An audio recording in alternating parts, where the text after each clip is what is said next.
what's up mga kaidol? Ayan na nga. Tumatawid na siya sa aming kulay. Yan, dandan. Yan. Dandan lang ha.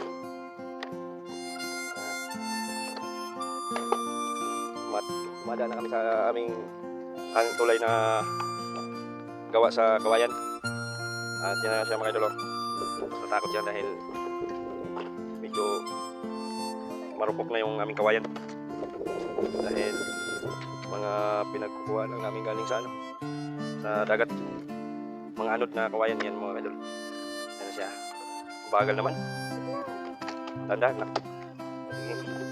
Mga idol. Hanapan siya mga idol. Sapatos yan.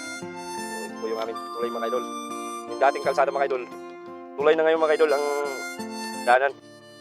Yung kalsada yan yun ang puno ng tubig. Sige. Yan. So yan mga idol. Tandaan lang. Step by step. Huwag kang umapak sa buhay na kawayan. Yan. Sige. Yan.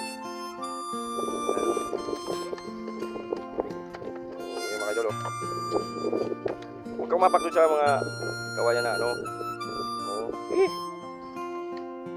So, okay idol yung aming kawayan na naggusto lang na humupa ng aming baha dito para matanggal na itong kawayan.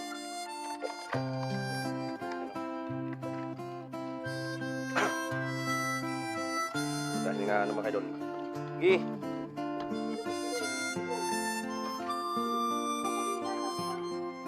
Ayan mga idol. Malakas ng agos ano yung sa agos na yan.